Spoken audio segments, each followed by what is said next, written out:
Can you hear that?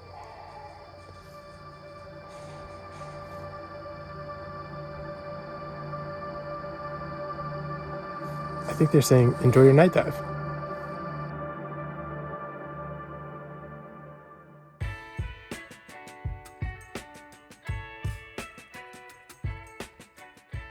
What's up, YouTube? Welcome back to the channel.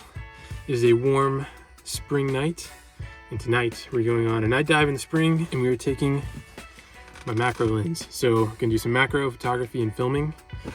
I've got the R5 here with the very old, but nonetheless powerful, 100mm EF 2.8 USM macro lens. So I'm gonna throw this guy in the housing and get out there and see what we can find.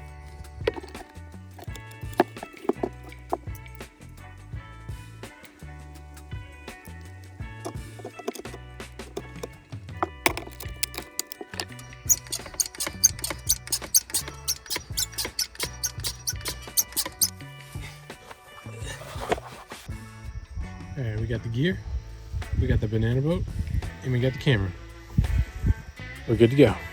Maybe you're wondering, what kind of animals can we see in the spring at night that's worth taking a macro lens out there? Of course, there's always manatees and alligators. Those are the ones you typically think of when you think of diving in the springs. It's pretty warm, so you probably won't see any manatees, but good chance to see alligators. There's also a lot of smaller animals that people don't think about when they go to the springs that are more active at night. And one of those is American eel. Small little eels that live in fresh water are really cool.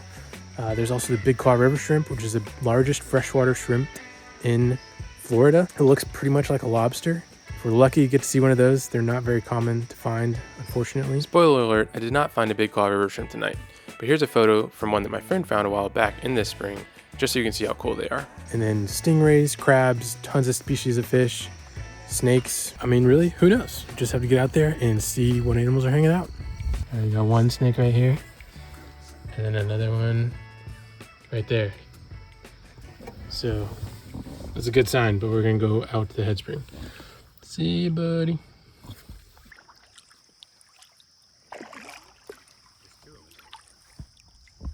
Which way? Right. We got a fish in the boat, and I'm bleeding. So off to a great start. Buddy. Oh. So slippery. He's gone.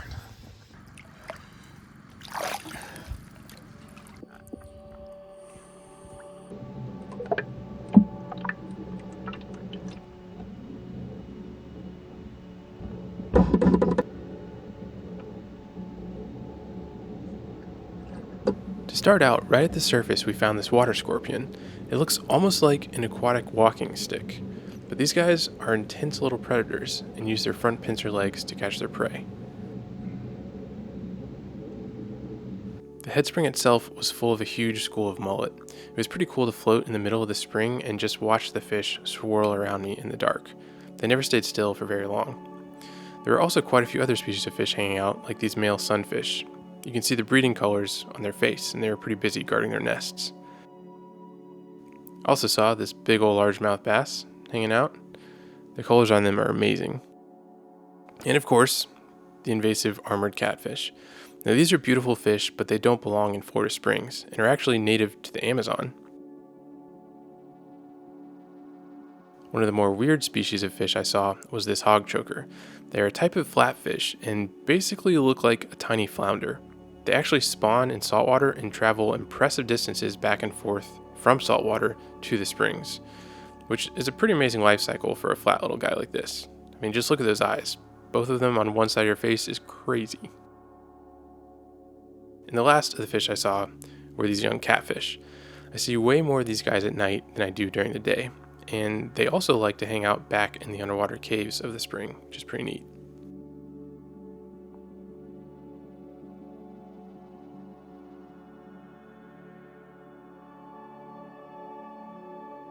Thankfully, there were a few turtles hanging out in the spring at night. I'm pretty sure most of them were red-bellied cooters, and one way you can kind of tell that is because of that really big dome shell, and of course the red bellies. And typically I see a lot more of them during the daytime, Most of the ones I did find were along the edges of the spring and seemed to be pretty sleepy, but there were a few of them that were moving about. Now, you might not expect to see crabs in freshwater environments, but blue crabs are actually a common resident of many of Florida's springs. These crabs have two sets of antennae, one that is jointed and another that is fixed. These antennae enable the crab to smell underwater, as well as sense underwater currents and movement.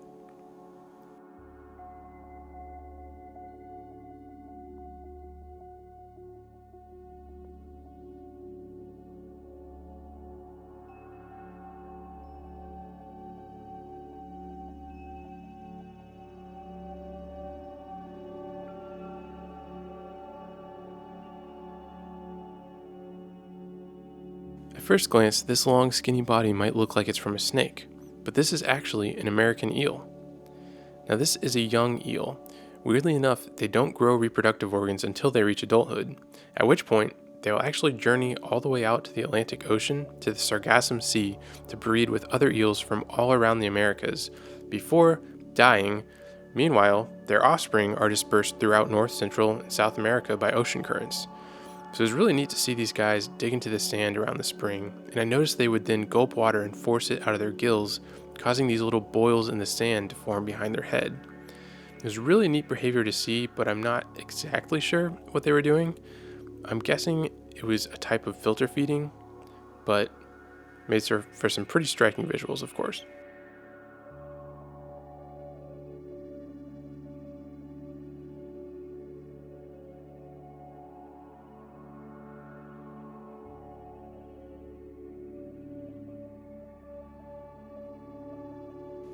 This eel got a little bit crazy and caused some chaos with the crab and sunfish.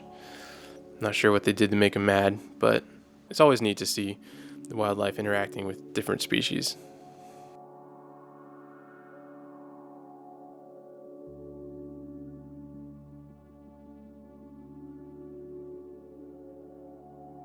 Another surprising find in this freshwater spring were Atlantic stingrays.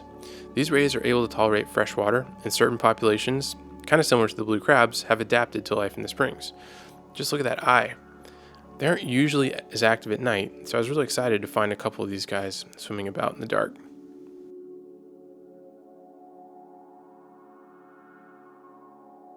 Turns out the snakes I saw at the beginning of the video were a good sign. With the weather warming as spring progresses, these snakes become more active, and I was lucky enough to find a couple near the edge of the head spring. This is a northern water snake, I believe, or banded water snake, which is a non-venomous species. Sadly, these snakes are often confused for cottonmouths and are killed, which I think is crazy because all snakes, even the venomous ones, are awesome creatures and are super important for the environment. But I was really excited to be able to get a chance to film this guy moving about underwater.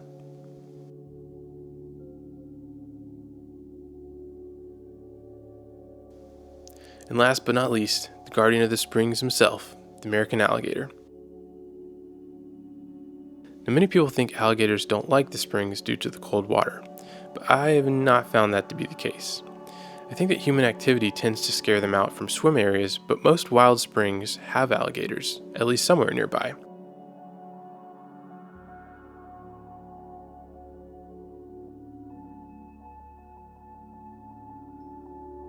Alligators have pressure receptors on their face, and these help them sense underwater movement. They also have a nictitating membrane that covers their eye while underwater and essentially acts like a mask or goggles underwater. Alligators get a pretty bad rap in Florida, but these individuals really had no interest in me at all. Wild alligators generally want nothing to do with humans, but I definitely don't recommend swimming with them.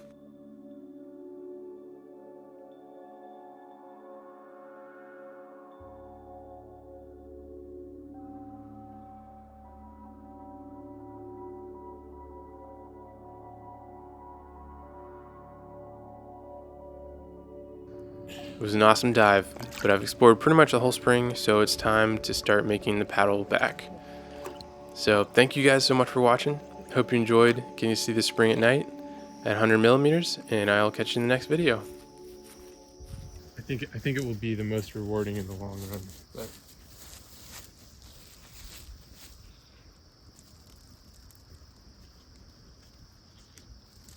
Yeah, I think you just gotta try different avenues, see which one sticks. Yep.